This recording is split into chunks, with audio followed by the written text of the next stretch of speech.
हाँ sir. Yes sir. और sir आपने सर बोला था कि वो एक्सीलरेशन सेंटीमीटर एक्सीलरेशन का जो फॉर्मूला है वो डब्ल्यू ओमेगा क्रॉस वी होगा या वी क्रॉस ओमेगा।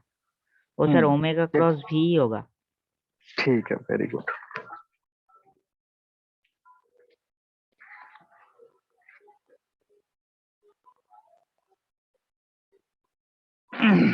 एक और सवाल लिखना।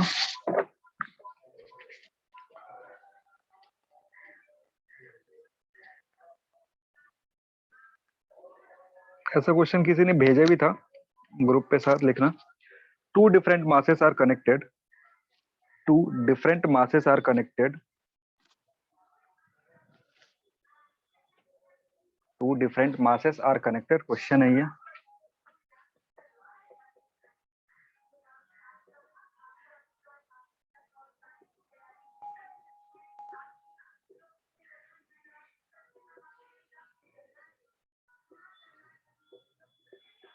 with the help of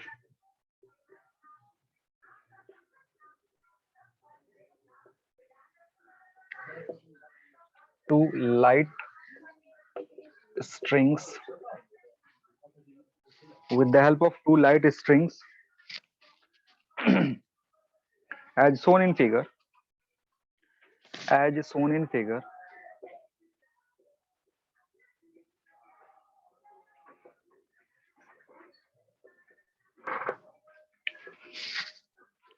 as shown in figure, both masses revolve around, both masses revolve around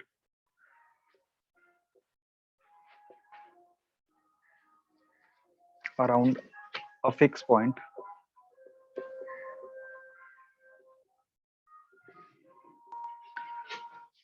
revolve around a fixed point with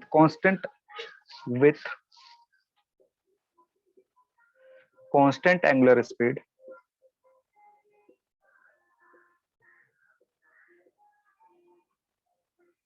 of 10 radian per second, constant angular speed of 10 radian per second on a smooth horizontal plane, on a smooth horizontal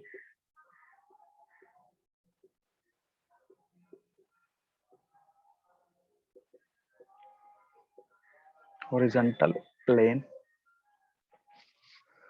on a smooth horizontal plane, then find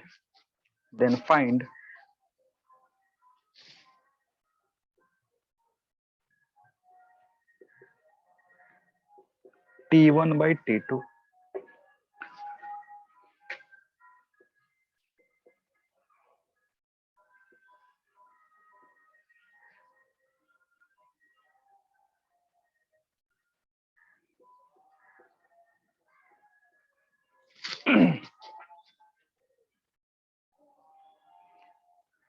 Mass 1 is this is 1 by 4 kg, this one is 1 kg, or this is 5 centimeter, this is also 5 centimeter. Rotation इस fix point के about omega T से का हो रहा है। मतलब sir tension tension हाँ, चाहिए। टी टी मतलब टेंशन है। इस स्ट्रिंग में टेंशन T1, इस स्ट्रिंग में टेंशन T2।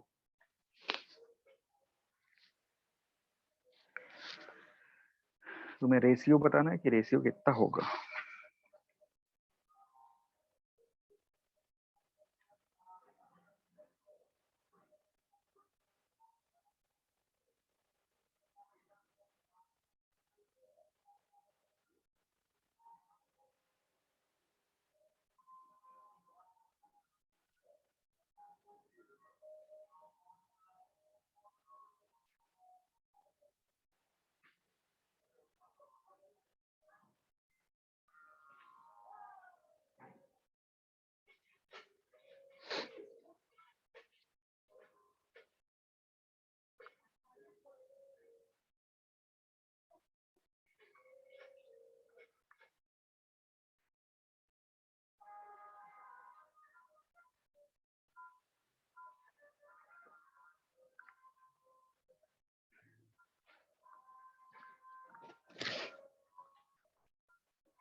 सर 5:4। 5:4 आ रहा, एक मिनट देख लेंगे। हाँ। एक बार फिर से चेक करना, 5:4 नहीं आएगा सर 1:8। 1:8 आ रहा। हाँ हम्म,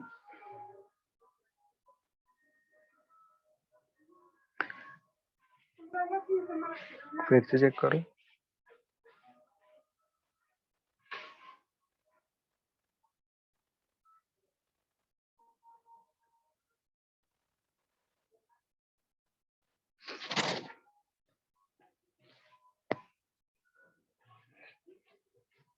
चलो समझते हैं।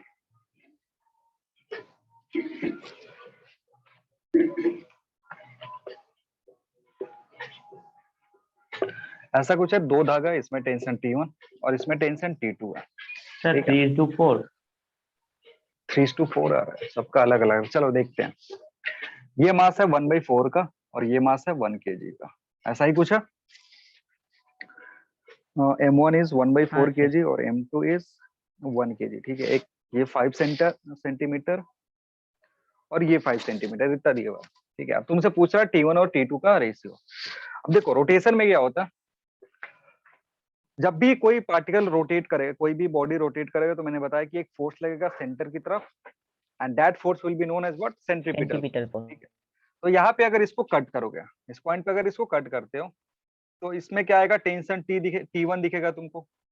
टेंशन T1 जो होगा इस बॉडी पे, यहाँ पे कट करोगे इधर की तरफ, ये T1 इधर लगेगा, इस बॉडी पे T2 इधर की तरफ लगेगा, है कि नहीं?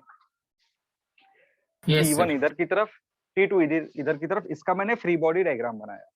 इसका अगर फ्री बॉडी डायग्राम में देखोगे इस बॉडी का, तो इस पे T2 इस साइड की तरफ लगेगा। आ रही बात समझ में? अब देखो इसका अगर नेट फोर्स निकालोगे, इसका नेट फोर्स निकालोगे, तो there will be a net force T in this side which will be equal to FC। ठीक है। क्योंकि ये जो ब्लॉक है, ये जो बॉडी है, ये क्या कर रहा है, रोटेट कर रहा है एक सर्कल पे, जिसका रेडियस कितना होगा, R1 होगा। इस पे रोटेट कर रहा है, इसके अबाउट। और इस रोटेशन के लिए एक नेट फोर्स होना चाहिए टुवर्ड्स द सेंटर, तभी जाकर के क्या होगा, रोटेशन होगा। अगर net force towards the centre नहीं होगा तो रोटेशन नहीं होगी, क्योंकि वही फोर्स सेंट्रीपिटल फोर्स प्रोवाइड करेगा। तो देखो इस बॉडी के लिए जो तुम्हारा सेंट्रीपिटल फोर्स होगा, इस बॉडी के लिए जो सेंट्रीपिटल फोर्स होगा FC1, इसको मैं लिख रहा हूं, it will B T1 minus T2 होगा। इस बॉडी के लिए centripetal force will B Yes, sir. FC1 T1 minus T2। ये सेंटर की तरफ, ये सेंटर से दूर। T1 ज्यादा होना चाहिए सर्कुलर मोशन में अगर इसको जाना है तो। क्यों? क्योंकि वही T1 ज्यादा होगा, दैट विल प्रोवाइड, इन दोनों के कॉम्बिनेशन से क्या मिलेगा तुम्हें, सेंट्रीपिटल फोर्स FC1 मिलेगा। अब बात करते हैं इसके लिए। इसके लिए अगर सेंट्रीपिटल फोर्स देखोगे FC2, it will be simply T2, क्योंकि और कोई फोर्स नहीं है सेंटर की तरफ। तो जो फोर्स सेंटर की तरफ है, वही फोर्स प्रोवाइड करेगा उसको सफिशिएंट सेंट्रीपिटल फोर्स, जिसके चलते रोटेशन होगा। यहाँ T2 किधर की तरफ लग रहा है, सेंटर की तरफ। हाँ बोलो सर 9:8। 9:8। तो ये तुम्हारा FC2 हो गया, ये T2 हो गया। अब यहाँ से तुम्हें दो इक्वेशन मिलेगा, दो अननोन, उसको सॉल्व कर सकते हो। अगर इसके लिए देखोगे, अब तुम्हें पता है FC1, ये तुम्हारा इक्वेशन 1, ये तुम्हारा इक्वेशन 2। तो अगर इक्वेशन 1 से T1 माइनस T2 अगर लिख रहे हो, तो it will B M1 omega R1 square होगा। इसका मास लेंगे, लेट इट बी M1 हाँ सर। और इट बी M2। तो M1 की जगह 1/4 ओमेगा दिया हुआ, ओमेगा कितना था, 10 था, 10। और रेडियस इसका कितना होगा, ये जिस रेडियस में रोटेट करेगा, that is 5 centimetre. Sir m omega square r नहीं ओमेगा होगा? दिया नहीं हुआ था। ओमेगा दिया हुआ था, ओमेगा 10 नहीं दिया था क्या? हाँ सर दिया हुआ एंगुलर स्पीड ओमेगा 10 दिया स्क्वायर हुआ नहीं था, होगा? सर। एक बार फिर से बोलो, क्या बोल रहे हो? ओमेगा स्क्वायर r नहीं होगा? उल्टा लिख दिया क्या मैंने, सॉरी। ओमेगा स्क्वायर आर, यहाँ पे स्क्वायर कर दो। ठीक है। m ओमेगा स्क्वायर आर, और रेडियस जो होगा वो 5 सेंटीमीटर, तो इसको कन्वर्ट करके लिखोगे 5/100। क्लियर है? बोलो, ये समझ में आया T1 माइनस T2 क्यों हाँ, लिख सर। रहे हैं? किसी कोई दिक्कत?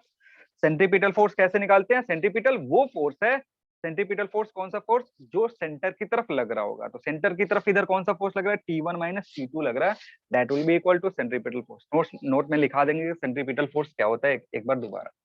अब T2 की बात करोगे तो T2 will be M2 omega square R2। M2 कितना है? 1 है, ओमेगा 10 स्क्वायर। R2 कितना होगा? 5 इधर 5 इधर, तो इसका जो रेडियस होगा it will B 10, so it will B 10 by 100। समझ में आ रहा है? हाँ सर। किसी कोई दिक्कत यस सर। नहीं है ना? तो इसका इन दोनों का रेशियो ले लो। रेशियो अगर लोगे तो T1 माइनस T2। क्या बोल रहे हो सर 5/100 कैसे हुआ? कौन सा 5/100? ये वाला, हाँ सर। ये हाँ। रेडियस 5 सेंटीमीटर दिया, उसको कन्वर्ट कर रहे हैं मीटर में। ओ सर ठीक है। ठीक है, सिमिलरली इधर 10 सेंटीमीटर दिया हुआ तो डिवाइड कर रहे हैं 100 से, क्योंकि उसको कन्वर्ट कर रहे हैं मीटर में। इधर रेशियो लोगे इट विल बी, ऊपर बचेगा 1/4 इंटू 5, नीचे बचेगा 1 इंटू 10, इससे कैंसिल आउट 2 बचेगा, इट विल बी 1/8। ठीक है, अब इधर क्या कर दो?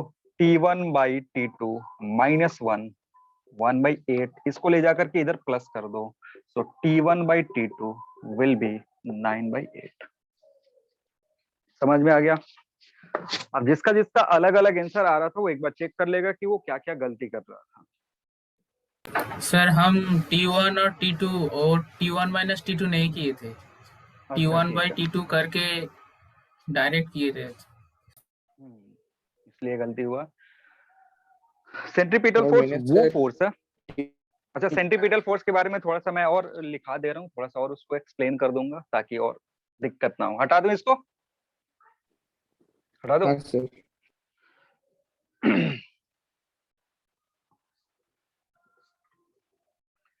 एक बार लिख सकते हो नोट में, सेंट्रीपिटल फोर्स के बारे में थोड़ा सा और एक्सप्लेन कर दे रहा हूँ ताकि कंफ्यूजन ना हो।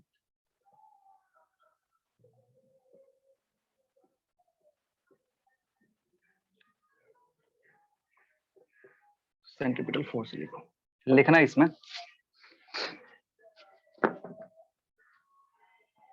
देखो, फोर्स और कॉम्बिनेशन ऑफ फोर्सेस, फोर्स और combination of forces,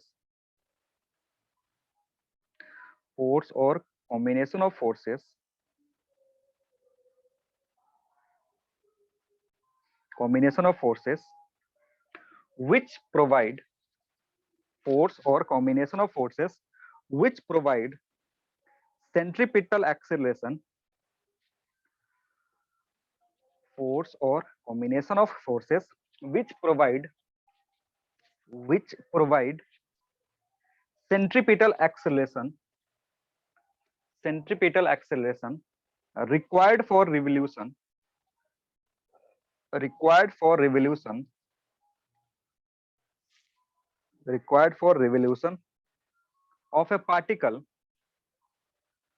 of a particle on a circular path, revolution of a particle on a circular path, on a circular path is called centripetal force, is called centripetal force.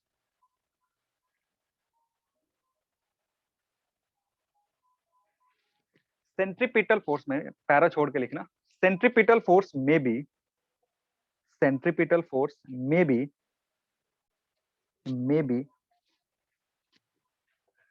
any of existing forces,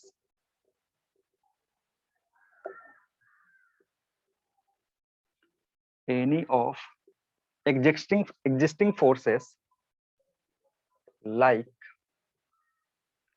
tension,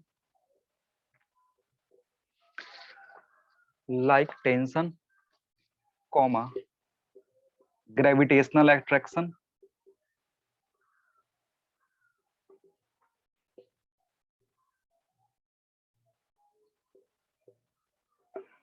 electrostatic force,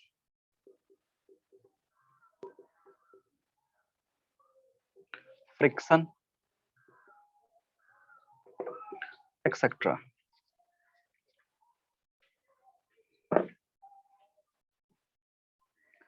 जो existing forces है, ये centripetal force ऐसा नहीं कि एक नया force है, ये क्या होता है, जो भी एक फोर्स एग्जिस्ट कर रहा है ना, वो टेंशन भी हो सकता है, कॉम्बिनेशन ऑफ टेंशन भी हो सकता है। मतलब अगर एक ऑब्जेक्ट पे दो डायरेक्शन में टेंशन लग रहा है ना, तो उसका वो कॉम्बिनेशन, वो नेट फोर्स जो सेंटर की तरफ लगेगा, that will provide the centripetal force. जैसे इस क्वेश्चन में हमने देखा, ठीक है ना, किसी ऑब्जेक्ट पे बहुत सारे फोर्स लग रहे हैं, तो उन सारे फोर्सेस में कौन सा फोर्स होगा जो सेंट्रीपिटल फोर्स की तरफ एक्ट करेगा, उसमें से हम पता करेंगे कि which force is acting towards the centre, या नेट फोर्स जो सेंटर की तरफ लग रहा है, that will act as what, centripetal force. आ रही बात समझ में क्या बोल रहा हूँ? Yes sir. वैसे ही अगर ग्रेविटेशनल फोर्सेस लग रहे हैं बहुत सारी बॉडीज पे, और बॉडीज क्या है, सर्कुलर पाथ पे घूम रही हैं, कर पाथ पे घूम रही हैं, तो अगर तुम्हें सेंट्रीपिटल फोर्स पता करना है तो क्या करोगे, सबसे पहले नेट फोर्स निकालोगे, in which direction, in the direction to the centre या अलोंग द रेडियल डायरेक्शन। हम एक ऐसा फोर्स निकालते हैं, नेट फोर्स निकालते हैं, जो किधर की तरफ लग रहा होगा, सेंटर की तरफ लग रहा होगा, सेंटर के अलोंग लग रहा होगा, दैट ग्रेविटेशनल फोर्स या gravitational attraction will act as centripetal force. ठीक है, सिमिलरली इलेक्ट्रोस्टैटिक के केस में वही कौन ढूंढेंगे, फ्रिक्शन के केस में ऐसे ही होता है, जब हम टर्न लेते हैं ना, शार्प टर्न लेते हैं ऑन अ सर्कुलर रोड, तो सर्कुलर रोड पे अगर टर्न लोगे तो अगेन तुम्हें किसकी जरूरत पड़ेगी, तुमको जरूरत पड़ेगी सेंट्रीपिटल फोर्स की। तो वहां पे जो सेंट्रीपिटल फोर्स आता है वो आता है फ्रिक्शन से, ठीक है। और इलेक्ट्रोस्टैटिक फोर्स कहाँ काम करता है एज सेंट्रीपिटल फोर्स, जब इलेक्ट्रॉन ये न्यूक्लियस के अबाउट राउंड राउंड घूमता है, वहां पे क्या होता है, इलेक्ट्रॉन और न्यूक्लियस जो है उसके बीच में क्या लगेगा, फोर्स लगेगा तुम्हारा, उस फोर्स का नेचर Yes, कैसा होगा, इलेक्ट्रोस्टैटिक नेचर। वहां पे जो इलेक्ट्रोस्टैटिक फोर्स है that will act as centripetal force, क्योंकि सेंटर की तरफ एक फोर्स लगता है जिसको हम फॉर्मूला यूज करके निकालते हैं, आगे पढ़ेंगे 12th क्लास में, Q1Q2/r²। सिमिलरली जो मून है वो अर्थ के अराउंड गोल गोल घूम रहा है, सर्कुलर मोशन हो रहा है, तो there must be some kind of centripetal force, और वो सेंट्रीपिटल फोर्स कहाँ से आता है, ग्रेविटेशनल अट्रैक्शन से, जो हम फॉर्मूला यूज करके निकालते हैं, F = Gm1m2/r²। सिमिलरली अभी टेंशन के लिए हमने देखा ही, कोई भी बॉडी को बांध के अगर धागा से गोल गोल घुमाते हो, तो in that case tension will provide the sufficient centripetal force so that it will rotate। तो कोई भी ऐसा फोर्स कॉम्बिनेशन भी हो सकता है, सिंगल फोर्स भी हो सकता है, तो हमें पहले चूज करना होगा कि क्या सिंगल फोर्स से रोटेशन हो रहा है, सिंगल फोर्स के चलते रोटेशन हो रहा है, या बॉडी पे जितनी फोर्स लग रही है उनमें से कौन सा फोर्स टुवर्ड्स द सेंटर है। तो नेट फोर्स निकाल लेंगे टुवर्ड्स द सेंटर, उस बॉडी पे net force towards the centre कितना लग रहा है, और फिर उसको इक्वेट कर देंगे mv²/r से या फिर m⍵² से, क्योंकि that net force acting towards the centre will be your centripetal force। समझ में आ गया? और कोई कंफ्यूजन किसी को? तो जब भी इस टाइप का सवाल इस टाइप का तुमको सवाल दिखे तो तुम पहले बॉडी पे नेट फोर्स निकालने की कोशिश करोगे, फिर नेट फोर्स जो निकालोगे फिर उसमें देखोगे कि क्या ये नेट फोर्स सेंटर की तरफ लग रहा है। अगर वो नेट फोर्स सेंटर की तरफ होगा then that force will act as centripetal force. समझ में आ गया? हाँ किसी सर। कोई दिक्कत? चलो, अब एक फोर्स और तुमने सुना होगा जिसको हम सेंट्रीफ्यूगल फोर्स बोलते हैं, नोट में इसको भी लिखेंगे सेंट्रीफ्यूगल फोर्स।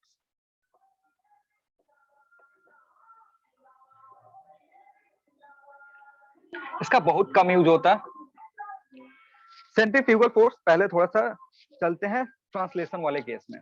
ट्रांसलेशन वाले केस में एक मूविंग बॉडी था, और इस मूविंग बॉडी के रेस्पेक्ट में एक दूसरा बॉडी को देख रहे थे। याद होगा सबको, स्यूडो फोर्स वाला केस सबको याद होगा कि अगर ये बॉडी एक्सेलरेट कर रहा है, अगर ये बॉडी एक्सेलरेट कर रहा है, इस पे बैठ के हम किसी और बॉडी को देखते हैं, ठीक है, तो हम क्या मानते हैं कि ये बॉडी पीछे की तरफ रोटेट एक्सेलरेट कर रहा है।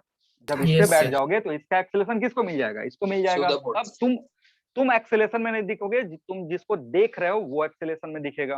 तो ये पीछे की तरफ ए से एक्सेलरेशन हो रहा है। अब हम मानते हैं कि ये जो एक्सेलरेशन हो रहा है ये एक हाइपोथेटिकल फोर्स से हो रहा है, जिसको हम क्या बोलते हैं, सूडो फोर्स बोलते हैं, और ये इस एक्सेलरेशन के अपोजिट डायरेक्शन में लगता है। Fp इसकी वैल्यू होती है मास इनटू एक्सेलरेशन, ठीक है। अब बात आ रही है किसी रोटेटिंग फ्रेम पे हम बैठ गए, तो एक ऐसा बॉडी है, कोई ऐसा फ्रेम ऑफ रेफरेंस है जो रोटेट कर रहा है, ठीक है।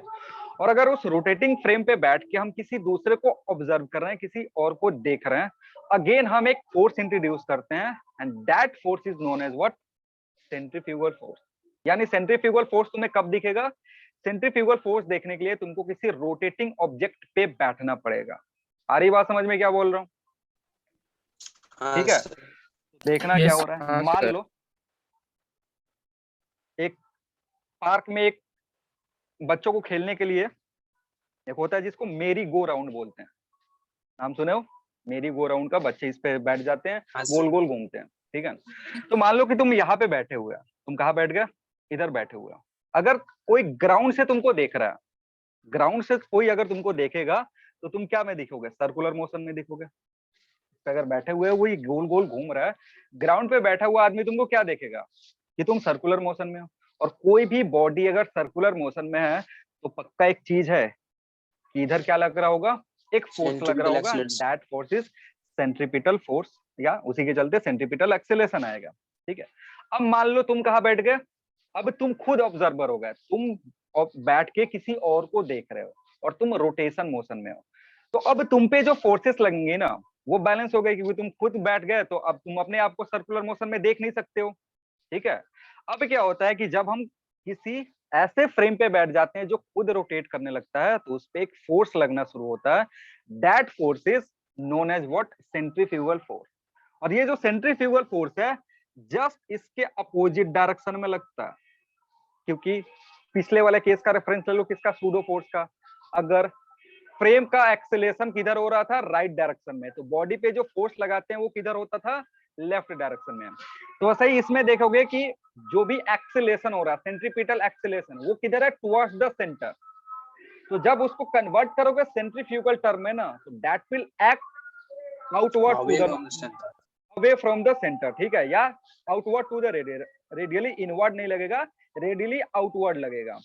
तो ये जो फोर्स था ना, जो हम पहले यहाँ पे बैठ के जब देखेंगे, इस पे बैठ के देखेंगे, तो अब हम बात करेंगे किसका? सेंट्रीफ्यूगल फोर्स का, जो कि इसको बैलेंस कर रहा होगा। This is your centrifugal force, F C dash, इसको मैं लिख रहा हूँ। और जब तुम इसको इस पे बैठ के देखोगे तब तुमको क्या दिखेगा? तुम नॉर्मल मोशन कर रहे हो, सर्कुलर मोशन जो है वो तुम्हारे रेस्पेक्ट में क्या हो गया? खत्म हो गया। तो उसको बैलेंस करने के लिए कोई ना कोई फोर्स आना चाहिए, एंड दैट हाइपोथेटिकल फोर्स क्या कहलाएगा? Centrifugal force. इसकी वैल्यू जो होगी, इसकी वैल्यू सेंट्रीपिटल फोर्स के बराबर ही होती है, मतलब F C dash will be M V square by R, या फिर एम भी ओमेगा, या फिर एम ओमेगा स्क्वायर आर। ठीक है, लेकिन इसके साथ दूसरा जो चेंज हो रहा है वो क्या हो रहा है कि इसका direction away from the centre होता है या आउटवर्ड रेडियस की तरफ होता है। आ रही बात समझ में? तो इसमें लिख दोगे पॉइंट वाइज। पहला पॉइंट लिखोगे, this is a hypothetical force, this is a hypothetical force, this is a hypothetical force which comes into picture when observer, this is a hypothetical force which comes into picture when observer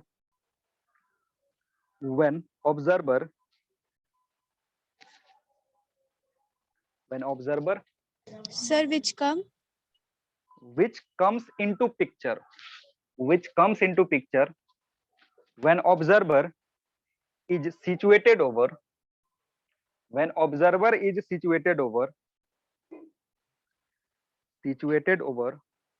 a rotating frame, when observer is situated over a rotating frame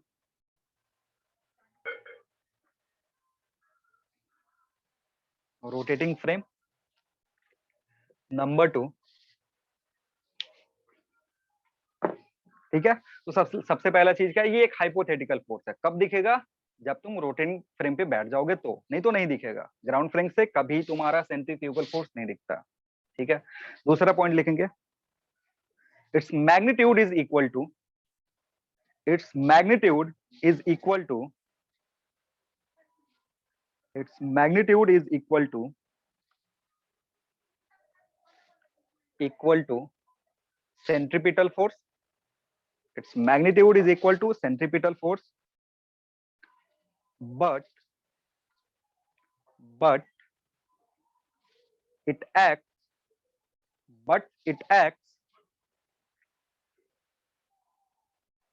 in radially outward direction, but it acts in radially outward direction, but it acts in radially outward direction or away from the center. Radially outward direction or away from the normal.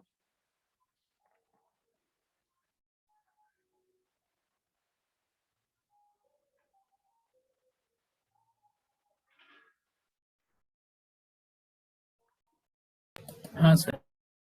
हो गया?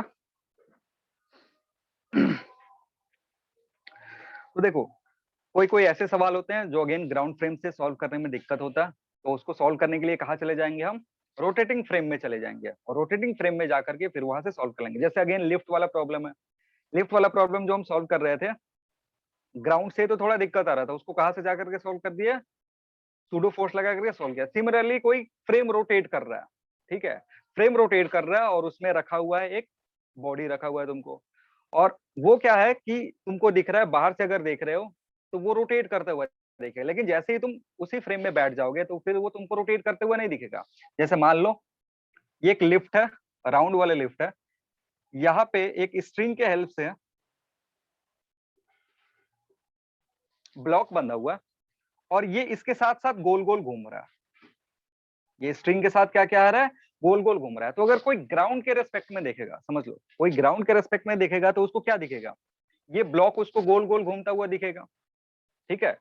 लेकिन अगर कोई observer इस पे बैठ गया, ये जो फ्रेम है इस पे बैठ गया, तो क्या उसको ये सर्कुलर मोशन दिखेगा? नहीं। नहीं दिखेगा, ठीक है। नहीं तो सर। अगर उसको सर्कुलर मोशन नहीं दिख रहा है तो पक्का है कि जो सेंट्रीपिटल फोर्स है उसको कोई ना कोई बैलेंस करेगा, और कौन बैलेंस करेगा? वो बैलेंस करेगा दैट FC डैश, सेंट्रीफ्यूगल्स। ठीक है। तो यहाँ पे क्या होगा? FC dash. अब FC डैश की वैल्यू तुमको पता है, FC dash will be equal to जो सेंट्रीपिटल फोर्स था वही सेंट्रीफ्यूगल में फोर्स, सेंट्रीफ्यूगल में चेंज हो गया पर डायरेक्शन आउटवर्ड हो गया। समझ में आ रही है बात? ठीक है। तो यहाँ पे सिंपली इसको टेंशन के बराबर कर देंगे, काम खत्म। इसमें ज्यादा ऐसा कुछ कॉम्प्लिकेटेड भी नहीं है, अगर तुम सूडो फोर्स अच्छे से समझे हो ये चीज भी आराम से कर लोगे। बस ऑब्जर्वर को यहाँ से उठा करके हम कहाँ रखेंगे? यहाँ पे रख देंगे। यहाँ वाला ऑब्जर्वर उसको क्या देखेगा कि ये गोल गोल घूम रहा है, लेकिन ऑब्जर्वर जैसे ही इस पे बैठ गया वो खुद गोल गोल घूमने लगे, तो उसको वो रेस्ट में दिखेगा, और अगर रेस्ट में दिखेगा तो फिर हमें किसके पास जाना पड़ेगा? सेंट्रीफ्यूगल फोर्स के पास जाना पड़ेगा। समझ में आ गया? किसी कोई कंफ्यूजन? नहीं सर। नहीं है? चलो बढ़िया। अब हमने देखा था कि दो टाइप के हमारे पास यूनिफॉर्म, दो टाइप के सर्कुलर मोशन होते हैं, uniform and non uniform circular motion. तो हम कुछ एग्जांपल्स देखेंगे कि यूनिफॉर्म मोशन कब होगा, यूनिफॉर्म सर्कुलर मोशन कब होगा, और नॉन यूनिफॉर्म सर्कुलर मोशन कब होगा, तो लिखेंगे। नेक्स्ट हेडिंग है तुम्हारा कोनिकल पेंडुलम।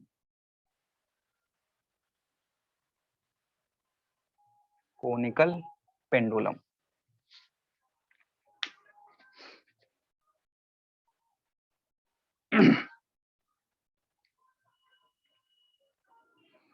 देखेंगे कि कोनिकल पेंडुलम में क्या होता है। देखो कोनिकल पेंडुलम का क्या है कि एक मिनट रुकना, एक मिनट थोड़ा रुको।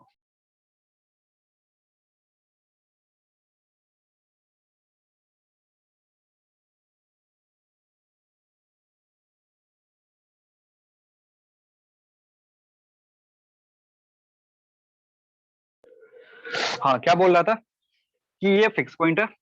अब समझो यहाँ पे क्या हो रहा है कि अगर इसको ऐसे रोटेट करोगे, समझना, इसको ऐसे रोटेट करेंगे तो ये मोशन वर्टिकल सर्किल में होगा, लेकिन कोनिकल पेंडुलम के केस में क्या होता है, जो सर्किल बनता है वो हॉरिजॉन्टल प्लेन में बनता है। मतलब इसको हम ऐसे धागा पकड़ के जो मोशन करोगे ऐसे राउंड राउंड करवाएंगे। फील कर पा रहे हो क्या बोल रहा हूँ? धागा ऐसे हैंग करा है, रोटेशन जो हो रहा है वो हॉरिजॉन्टल प्लेन में हो रहा है, ठीक है। तो इस तरीके से क्या दिखता है ना, तुमको दिखेगा ऐसा एक कोन बन रहा है। क्या दिखेगा तुमको कि जो मोशन हो रहा है बॉडी का वो इस पाथ पे हो रहा है सर्कुलर। एक बार फिर से मैं बना दे रहा हूं। मोशन जो होगा हॉरिजॉन्टल प्लेन में होगा, यहां से ये इससे बंधा हुआ, ये तुम्हारा सेंटर है इसका। अब समझो जो मोशन हो रहा है ना वो कैसे सर्किल पे हो रहा है, इस तरीके का, ऐसे सर्किल है हॉरिजॉन्टल, और उस पे ऐसे गोल गोल घूम रहा है। तो अगर ध्यान से देखोगे ना तो ये क्या बनेगा, कुछ देर यहाँ पे था, कुछ देर बाद यहाँ पे आएगा, ऐसे ऐसे ऐसे गोल गोल घूमेगा और कोन शेप बनता है, इसलिए इसको क्या बोलते हैं, कोनिकल पेंडुलम बोलते हैं। फील कर पा रहे हो क्या बोलने की कोशिश कर रहा हूँ, हाँ सर। इमेजिन कर पा रहे हो ना, हाँ सर। हाँ सर। कोनिकल पेंडुलम बनेगा। अब देखो यहाँ पे ये जो पार्टिकल है ये सर्कुलर मोशन में है, सर्कुलर मोशन जो है वो कौन से प्लेन में है, हॉरिजॉन्टल प्लेन में है। समझ में आ रही बात। तो अगर इस पे, इस ऑब्जेक्ट पे मान लो अभी ये एंगल कितना का बन रहा है, थीटा का बन रहा है, और ये थीटा कांस्टेंट रहेगा, यहाँ पे जो भी थीटा बनेगा वो क्या रहेगा, कांस्टेंट रहेगा, क्योंकि जो भी मोशन हो रहा है कोनिकल पेंडुलम में ये थीटा कांस्टेंट रहेगा। ठीक है, अब देखो जो फोर्सेस लग रहे हैं उस पे, उसको एक बार देखते हैं। इस पे जो फोर्स लगेगा, एक फोर्स लगेगा नीचे की तरफ, जी। इट विल बी mg, ठीक है, और दूसरा इस रस्सी में लगेगा टेंशन, जो इस डायरेक्शन में लग रहा होगा। समझ में आ रही बात। अब देखो, अब हमें यहाँ पता करना है कि कौन सा ऐसा फोर्स है जो इस सर्कुलर मोशन को करवाएगा, कौन सा ऐसा फोर्स है जो इस हॉरिजॉन्टल प्लेन में जो सर्कुलर मोशन हो रहा है उसको करवाने में टी साइन थीटा। जी का इस वर्टिकल फोर्स का T क्या sin theta। हॉरिजॉन्टल डायरेक्शन में कोई कंपोनेंट आ सकता है, पहले सोचो, mg के पहले नहीं सोचना है। सर, क्या इस mg के चलते, नहीं mg आएगा। के चलते ये सर्कुलर मोशन हो सकता है, नहीं हो सकता नहीं। है, क्यों, क्योंकि ये वर्टिकल डायरेक्शन में है, और जो तुम्हारा सर्कुलर ये जो पाथ है उसका प्लेन का है हॉरिजॉन्टल डायरेक्शन, हॉरिजॉन्टल। ये मोशन का ये नहीं करेगा। लेकिन इस टी का दो कंपोनेंट मिलेगा, एक कंपोनेंट इधर की तरफ क्या होगा, अगर ये थीटा है तो this will be your theta, तो it will be T sine theta, और ऊपर की तरफ लगेगा T T cos theta। Cos theta. आ रही बात समझ में। सर्कुलर मोशन होने के लिए एक फोर्स चाहिए, जो फोर्स किधर लगे, सेंटर की तरफ, और वो फोर्स कौन दे रहा है, टेंशन दे रहा है। तो अगर इन दोनों को बैलेंस करोगे, देखो यहाँ पे क्या दिखेगा तुमको, पहला चीज फोर्सेस, पहले इतना लिख लो, फिर 2-3 पॉइंट लिखेंगे, उसके बाद फोर्सेस बैलेंस करेंगे। इतना ड्रॉ कर लो,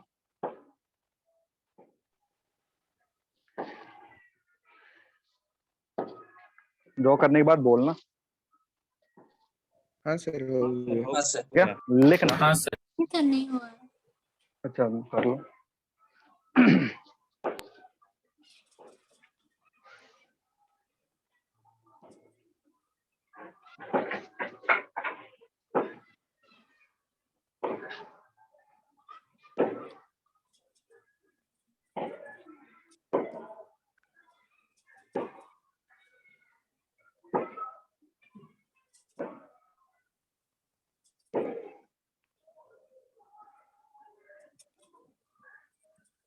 हो गया, आप बोले।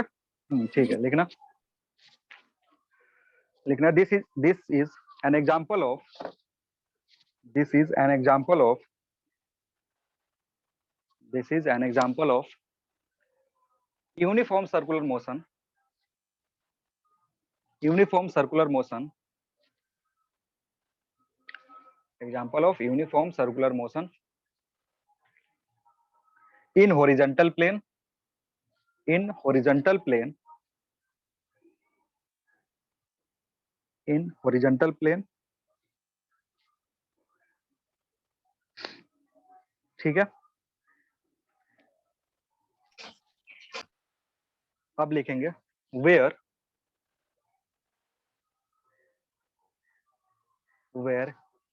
t cos theta is equal to mg, t cos theta किसके बराबर होगा, t cos theta mg को बैलेंस करेगा, ठीक है, t cos theta mg दोनों बैलेंस करके रखेंगे एक दूसरे को, क्योंकि मोशन यहाँ पे वर्टिकल डायरेक्शन में नहीं हो रहा है, यानी वर्टिकल डायरेक्शन में फोर्सेस क्या होने चाहिए, बैलेंस होने चाहिए। नेक्स्ट क्या है कि ये जो t sin theta है, this is providing the sufficient centripetal force required for the circular motion, and t sin theta is equal to fc, ठीक है। सो t sin theta जो होगा, fc की वैल्यू कितनी होती है, mv स्क्वायर बाई R। और जो r बनेगा, ध्यान से देख लो, यहाँ जो r बन रहा है, कौन से रेडियस की बात करेंगे, यहाँ वाले रेडियस की, ना कि जो Circular स्ट्रिंग motion का, की। हाँ, ना कि जो स्ट्रिंग का लेंथ है वो लेंगे, कभी भी स्ट्रिंग के लेंथ से कंफ्यूज नहीं होंगे, रेडियस किसका लेते हैं, सर्कल का जो रेडियस है वो लेते हैं। और यहाँ सर्कल कहाँ बन रहा है, ध्यान से देख लो, सर्कल कहाँ बन रहा है, इधर बन रहा है, हॉरिजॉन्टल जिसका रेडियस आर होगा। ये हॉरिजॉन्टल लेंथ प्लेन पे। के, हाँ, ये लेंथ के टर्म में तुम निकाल सकते हो, लेंथ के टर्म में तुम इसको कैलकुलेट कर सकते हो, वो हम Sin दिखाएंगे theta। कैलकुलेट कर, लेकिन this is your mv² r हो गया, और ये तुम्हारा इक्वेशन नंबर 2 है। इस दोनों इक्वेशन को यूज करके तुम टेंशन निकाल सकते हो। इन दोनों को यूज करके क्या कैलकुलेट कर सकते हैं हम, टेंशन। टेंशन कैलकुलेट कर सकते हैं। करो calculate, what is the tension. Tension यहां से ही निकल जाएगा, tension will be mg/cos theta. कितना होगा tension, tension will be your mg/cos theta, क्योंकि मास तुमको पता है, g की वैल्यू पता है, थीटा तुमको दिख जाएगा, so it will B, tension जो होगा it will B mg/cos theta.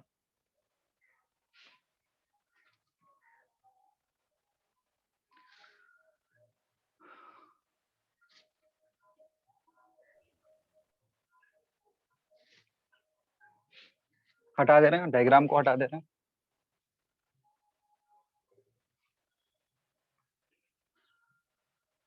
Here T is equal to mg/cos theta. So from 2,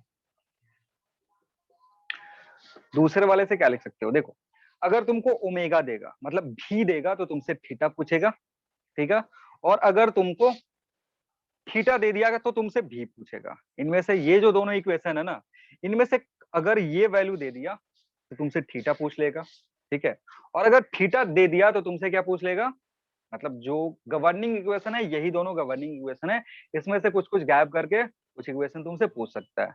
अभी हम जो बात कर रहे हैं, अभी हमने थीटा दे दिया तुमको, थीटा दे दिया तो टी निकाल सकते हो, ठीक है, थीटा दे दिया कि इतने एंगल से टिल्ट होकर कोनिकल पेंडुलम बना रहा है, तो ये थीटा दे दिया, टेंशन निकल गया आराम से, और जैसे ही टेंशन निकला इसमें पुट करोगे तो भी निकल जाएगा। सो फ्रॉम 2 क्या कर सकते हो, mg/cos theta into sine theta क्या देगा तुमको, mv²/r दे देगा।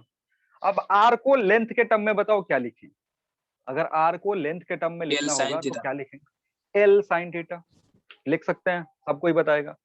कुछ इस तरीके का ट्राइंगल बन रहा था, दिस इज योर l, ये था तुम्हारा थीटा और ये था तुम्हारा r, अगर रिलेट करोगे तो l will be r sin theta, इधर जाता तो cos होता, वर्टिकल परपेंडिकुलर वाला है तो यहां से लिखेंगे mg/cos theta into sine theta बराबर mv² कितना, L sin l theta। Sine theta. अब यहां से कैलकुलेट करोगे तो देखो v जो आएगा it will be root over sine theta, इधर जाकर के स्क्वायर हो गया, ये साइन थीटा, m पहले कैंसिल आउट हो गया, मास जो है वो तुम्हारा क्या हो गया, कैंसिल आउट हो गया, ये साइन इधर जाकर के क्या कर देगा, साइन स्क्वायर कर देगा, तो साइन थीटा बाहर आ जाएगा। रूट के अंदर क्या बचेगा एक बार देख लो, रूट के अंदर बचेगा gl/cos थीटा। जी, तो gl/cos थीटा, ठीक है। अब यहाँ पे एक चीज देख लो कि जो वेलोसिटी है ना वो मास पे डिपेंड नहीं कर रहा है, वैसे अगर तुमको वेलोसिटी v दे दिया तो तुमसे थीटा पूछेगा, कैलकुलेट कर सकते हो, है कि नहीं। तो यहाँ पे इंपॉर्टेंट चीज क्या है कि जो भी वेलोसिटी है कोनिकल पेंडुलम का, जो भी तुम्हारा वेलोसिटी है कोनिकल पेंडुलम का, इस वेलोसिटी को यूज करके तुम और ओमेगा भी निकाल सकते हो, ओमेगा मतलब एंगुलर वेलोसिटी। और ये जो चीज है ना ये मास पे डिपेंड नहीं कर रहा है, किस पे डिपेंड कर रहा है, लेंथ पे डिपेंड कर रहा है, और एक्सीलरेशन ड्यू टू ग्रेविटी पे डिपेंड कर रहा है। Yes। आ रही बात समझ में, ठीक है, हाँ सर। लिख लो इसके नीचे, इसके नीचे लिख लो कि velocity is independent of mass of the pendulum, velocity is independent of mass of the pendulum.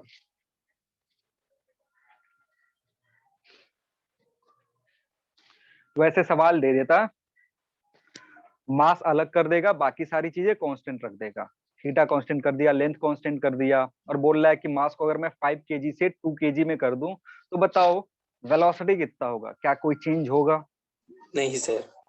कोई चेंज नहीं होगा। जो वेलोसिटी से 5 kg रोटेट कर रहा होगा उसी वेलोसिटी से 2 kg भी रोटेट करेगा, गिवन दैट लेंथ सेम है, angle made by vertical string with vertical same है तो ठीक है। नेक्स्ट चीज क्या है, यहां से टाइम पीरियड भी तुम निकाल सकते हो। टाइम पीरियड क्या होगा, टाइम पीरियड ऑफ रोटेशन।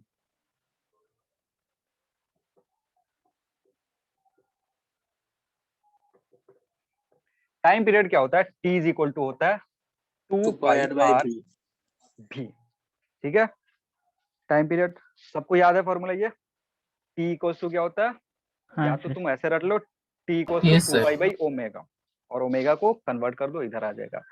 अब अगेन v तुमने कैलकुलेट कर लिया, v तुमने कैलकुलेट करा, अगेन जो रेडियस लेंगे small r, it will B l sin theta. तो अगर वैल्यू पुट करोगे 2 पाई रेडियस की जगह l sin theta divided by velocity, velocity कितना है sin थीटा, और gl by cos theta. Simplify करोगे जो टाइम पीरियड आएगा, sin थीटा से sin थीटा चला जाएगा, एक l से एक l भी चला जाएगा, तो तुम्हारे पास बचेगा क्या, 2 पाई बाहर आ गया, रूट ओवर, बोलो क्या L बचेगा, cos theta by G.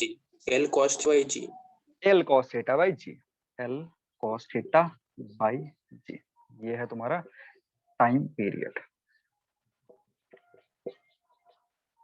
Time period of rotation.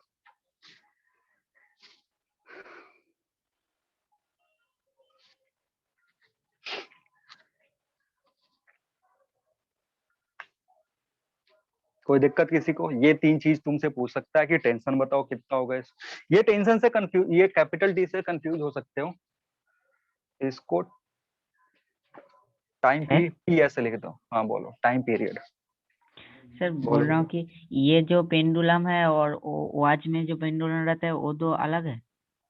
Watch में जो पेंडुलम है वो वर्टिकल सर्कल में मोशन करता है, वॉच में जो पेंडुलम है उसका जो बॉब है वो वर्टिकल सर्कल में मूव करता है, वो भी पढ़ेंगे अभी।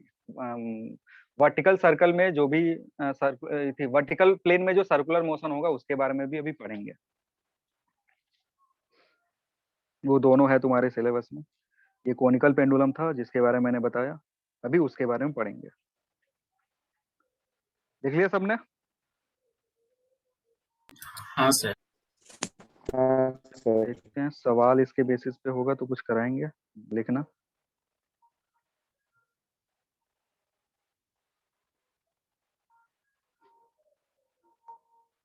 लिखना, a hollow hemispherical bowl, a hollow hemispherical bowl,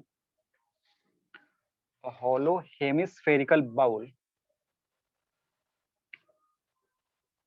hollow hemispherical bowl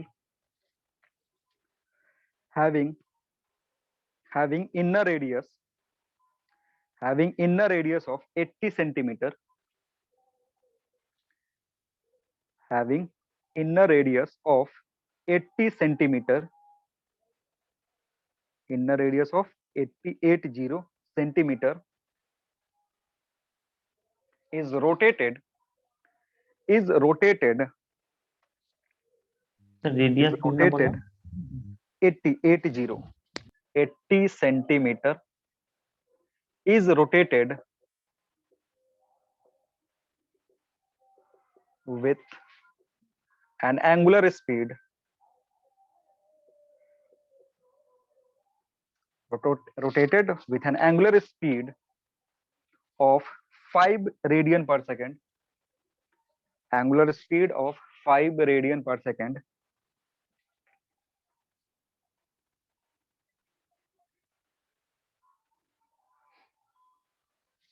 ठीक है,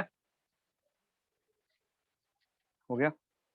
नेक्स्ट लिखेंगे, and a small object, full stop के बाद, a small object is placed in the bowl, is placed in the bowl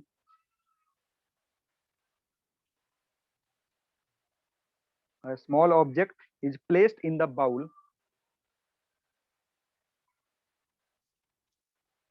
at rest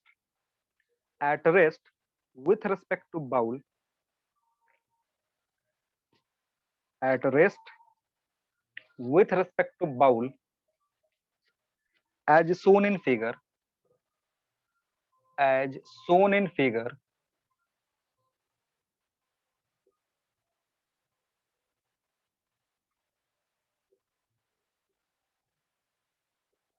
as shown in figure, then find angle theta. Then find angle theta.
सबको try करेगा?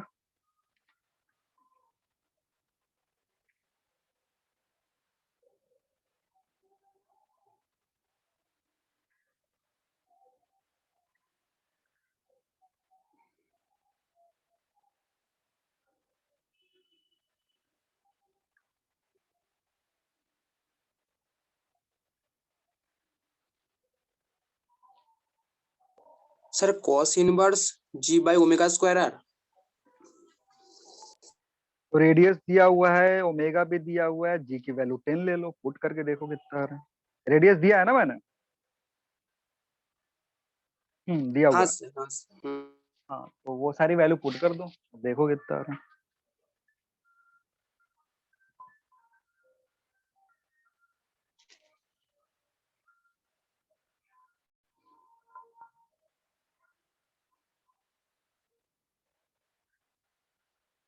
Sir tan inverse 2.5 tan inverse 2.5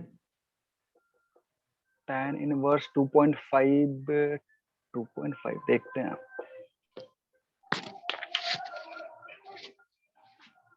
sixty degree theta 60 degree. और किसी का कुछ answer? बड़े difference आता है तुम्हारे आंसर में, एकदम अलग अलग आंसर बताते हो।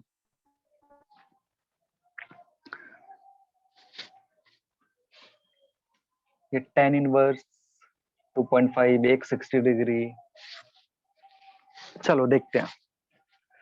देखो अगेन इसका फ्री बॉडी डायग्राम बनाओगे। ये जो बीड है देखो, अब हो क्या रहा है ना, ये सर्कुलर मोशन में है, पूरा बाउल सर्कुलर मोशन में है, और बाउल के रेस्पेक्ट में ये बीड रेस्ट में है। तो यानी सर अगर सॉरी बाहर से tan इनवर्स देखोगे 2 सर tan इनवर्स 2 2।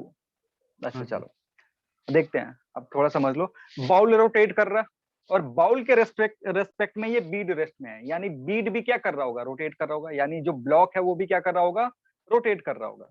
और रोटेट करेगा तो कैसे सर्कल में रोटेट करेगा, हॉरिजॉन्टल सर्कल या वर्टिकल सर्कल? हॉरिजॉन्टल कैसा सर्कल सर्कल बनेगा? Horizontal horizontal circle. मतलब जो सर्कल पाथ ये बीड फॉलो कर रहा होगा या जो ब्लॉक फॉलो कर रहा होगा, कुछ इस तरीके का बनेगा। ठीक है, अब देखोगे तो ये कोनिकल जो हमने केस पिछले पढ़ा था उसी के जैसा है। कोनिकल वाला जो सिचुएशन हमने पढ़ा था सेम उसी की तरह है, कि अगर इसके अबाउट देखोगे तो ये बीड ऐसे गोल गोल हॉरिजॉन्टल मोशन में घूम रहा है। यहाँ पे जो फोर्सेस लग रहे हैं इस ब्लॉक पे, वो कौन कौन से फोर्सेस है? तो जो पहला फोर्स है वो हम दिखाते हैं हमेशा, दैट इज mg, नीचे की तरफ। साथ ही साथ ये बाउल इसको क्या करेगा, नॉर्मल रिएक्शन प्रोवाइड करेगा। बाउल क्या करेगा, नॉर्मल रिएक्शन प्रोवाइड करेगा, और normal reaction will perpendicular to the both. और कोई भी लाइन जो इस पे परपेंडिकुलर होगा बाउल पे, that will pass through what, centre of the bowl. आ रही बात समझ में? हाँ सर। फिर से सुन लो क्या बोल रहा हूँ। नॉर्मल रिएक्शन दोनों कॉन्टेक्टिंग सरफेस पे परपेंडिकुलर होता है कि नहीं? और कोई भी लाइन जो किसी स्फेरिकल सरफेस पे नॉर्मल होता है, that passes through the centre. जैसे ये सर्कल है, इस पे मैं नॉर्मल डालूंगा तो ये कहां से पास होगा, सेंटर से, क्योंकि वही रेडियस से पास होता है। तो यानी नॉर्मल रिएक्शन लग रहा होगा इधर की तरफ n। अब इस n का एक कंपोनेंट जो होगा, ये नॉर्मल रिएक्शन का एक कंपोनेंट जो होगा, that will act in this direction, क्योंकि इस सर्कुलर पाथ का सेंटर कहाँ है, यहाँ है। ठीक है, ये जो सर्कुलर पाथ फॉलो कर रहा है उसका सेंटर कहाँ है, यहाँ पे है। तो इस नॉर्मल का एक कंपोनेंट इधर होगा और एक कंपोनेंट वर्टिकल डायरेक्शन में होगा जो mg को बैलेंस करेगा। समझ में आ रहा है? पिछले वाले केस में सेंट्रीपिटल फोर्स कहाँ से आ रहा था, टेंशन से आ रहा था। इस वाले केस में सेंट्रीपिटल फोर्स कहाँ से आ रहा है, नॉर्मल रिएक्शन से आ रहा है। हाँ, पिछले वाले केस में टेंशन, इस वाले केस में नॉर्मल रिएक्शन से आ रहा है। तो नॉर्मल रिएक्शन के लिए अगर देखोगे तो नॉर्मल रिएक्शन इधर आ जाएगा तुम्हारा ये थीटा, तो इधर होगा n cos थीटा और इधर होगा n sin थीटा। तो n cos थीटा क्या हो जाएगा, सो n cos थीटा mg के बराबर होगा। नेक्स्ट तुम्हारे पास क्या है, n sin थीटा जो होगा it will be equal to m omega square r के बराबर होगा। लेकिन r पे अगेन थोड़ा ध्यान देंगे कि r क्या होने वाला है तुम्हारा, रेडियस ये है, दिस इज योर रेडियस, ठीक है ना। तो इस बड़े वाले का साइन कंपोनेंट लेना पड़ेगा, यानी इसको क्या लिखोगे, n sin theta is equal to m omega square capital R sin theta. Capital R sin theta. समझ में आ रहा है सबको? हाँ सर। इस स्मॉल r को कैपिटल R sin थीटा में क्यों लिख रहे हैं, क्योंकि यहाँ जो अगेन ट्राइंगल बनेगा उस ट्राइंगल में ये स्मॉल r है, ये कैपिटल R है, सॉरी ये कैपिटल R है and this is your theta, ठीक है, जो कि तुम्हें कैलकुलेट करना है। तो अब ये साइन थीटा से साइन थीटा उड़ गया। अब इन दोनों का, ये तुम्हारा इक्वेशन 1, ये तुम्हारा इक्वेशन 2, इन दोनों का रेशियो ले लो, n n कैंसिल आउट हो जाएगा, cos थीटा बचेगा and this cos theta will be g by omega square r, क्योंकि मास मास भी कैंसिल आउट हो जाएगा, है कि नहीं। कितना होगा, cos theta equal to g by, value तुमको दी हुई है, पुट कर दो। तो g 10, ओमेगा कितना दिया हुआ है, ओमेगा बता देना जल्दी से। 5 रेडियन पर 5 दिया हुआ है। और ये कितना दिया हुआ था, 80 दिया हुआ था, रेडियस शायद 80 दिया हुआ था सेंटीमीटर, तो 80 सेंटीमीटर। ऊपर 100 से मल्टीप्लाई कर दो। अब सिंप्लीफाई कर लो इसको, सॉरी यहाँ ओमेगा स्क्वायर होना चाहिए, तो ये 25 होगा, 5 इंटू 80, ओमेगा 5 था तो ये 5 स्क्वायर हो जाएगा। इसको सिंप्लीफाई करोगे इट विल बी 1/2, सिंप्लीफाई करने के बाद कितना आएगा, 1/2 आएगा। थीटा 60 आ रहा है। ठीक है, तो थीटा कितना होगा, इट विल बी 60, देख रहे, समझ में आ रहा है? Yes sir. किसी कोई दिक्कत यहाँ तक? सर हाँ बोलो। सर रेडियन पर सेकंड तो ऐसा यूनिट, रेडियन पर सेकंड ऐसा यूनिट तो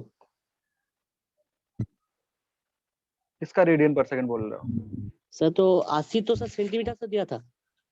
हाँ, तो उसको कन्वर्ट करे ना, 80 डिवाइडेड 100 से डिवाइड करे, वही 100 ऊपर चला गया। ओ ठीक है, देखा नहीं मैं। हाँ ठीक है, कोई ना, चलो समझ में आया सबको, कोई है जिसको इसमें दिक्कत है?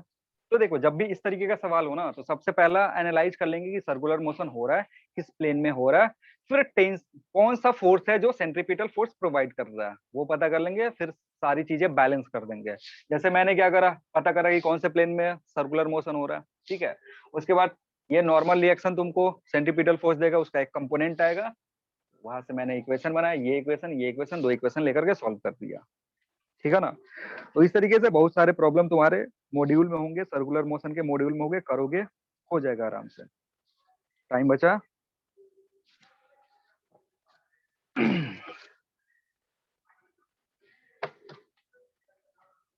एक छोटा सा कंसेप्ट है, इसका डेरिवेशन नेक्स्ट क्लास में करेंगे, लेकिन हेडिंग में लिखा दे रहा हूँ और वैल्यू जो आएगा वो मैं लिखा दे रहा हूँ। लिखना टेंशन, हेडिंग लिख लो, tension in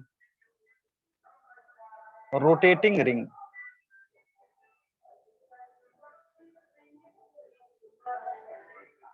tension in rotating ring.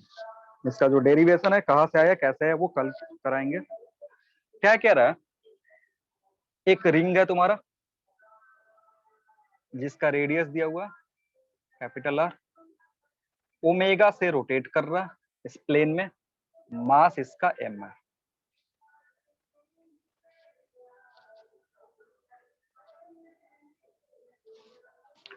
क्या दिया हुआ है तुमको, टेंशन निकाल। देखो ये रिंग है तुम्हारा, देखो होता क्या है ना कि अगर तुमने रबड़ का रिंग लिया है और रोटेट कर रहे हो, रबड़ का रिंग लेकर के उसको रोटेट करोगे तो उसका साइज बढ़ता है।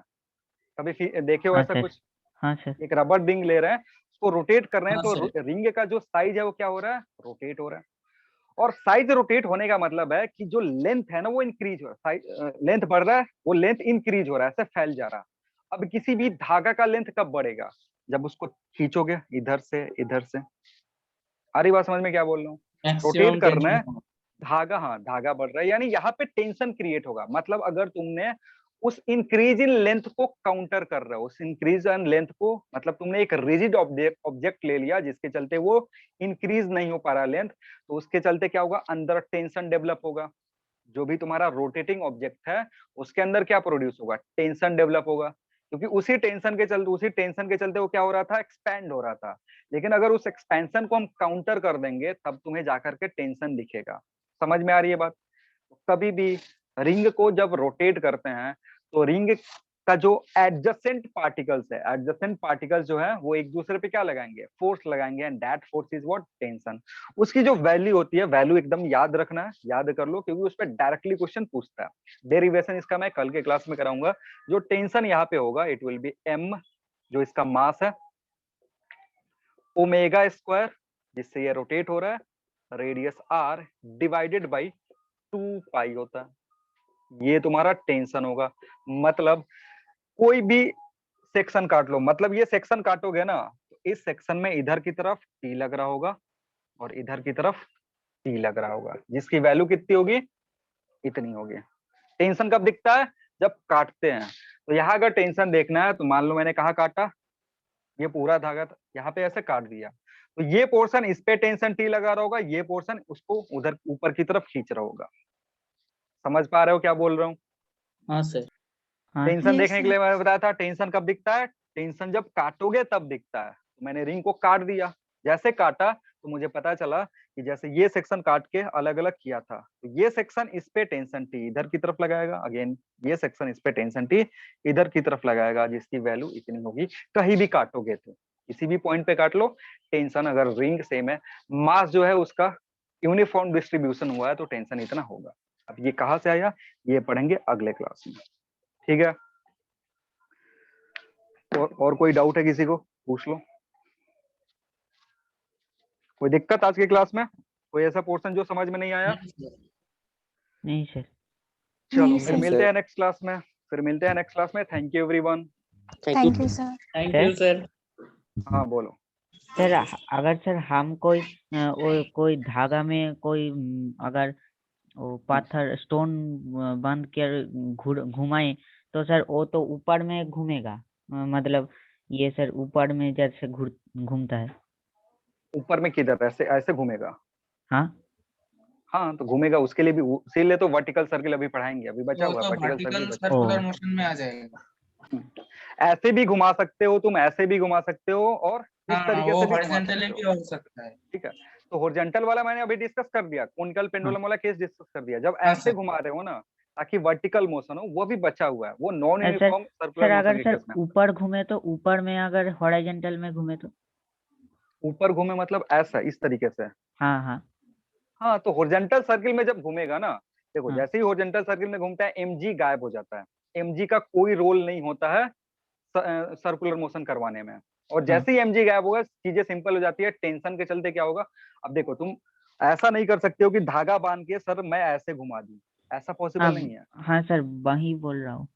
ऐसे हो सकता है क्या? ऐसे नहीं पॉसिबल है कि नहीं मैंने सर। धागा बांध दिया और धागा ऐसे टेढ़ा है और तब ऐसे घूम रहा है, ऐसे पॉसिबल नहीं होगा। तब देखो क्या दिक्कत हो रहा है, तुमने क्या करा, mg इधर आ रहा है, हाँ टेंशन जो आएगा वो इस डायरेक्शन में आ गया। तो हाँ इस टेंशन का ना एक कंपोनेंट हो गया तुम्हारा टी, जो भी, अगर मान लो ये एंगल थीटा है तो इधर की तरफ एक टी साइन थीटा का कंपोनेंट आएगा, लेकिन टी का जो एक कंपोनेंट आएगा ना वो इसी डायरेक्शन में आएगा, टी cos थीटा। तो क्या ये बैलेंस नहीं mg को बैलेंस कर पाएगा? नहीं नहीं सर। mg सर को बैलेंस नहीं। नहीं कर पाएगा, तो ये नीचे नीचे ऐसे गिरते जाएगा। सर्कुलर मोशन होगा लेकिन वो ऐसे फॉल करते जाएगा, फॉल करते जाएगा, फिर तुम खुद उसमें लिपट जाओगे, तुम्हारे अंदर से सर्कुलर मोशन होने लगेगा। ओ सर ठीक है? समझ गया। हाँ इसलिए ऐसे रोटेट करते हैं, ताकि धागा से बांध के करो तो ऐसे करो, नहीं तो रॉड बांध लो, रॉड वाला ऊपर होगा। ठीक है, हाँ हाँ सर। चलो फिर मिलते हैं नेक्स्ट क्लास में।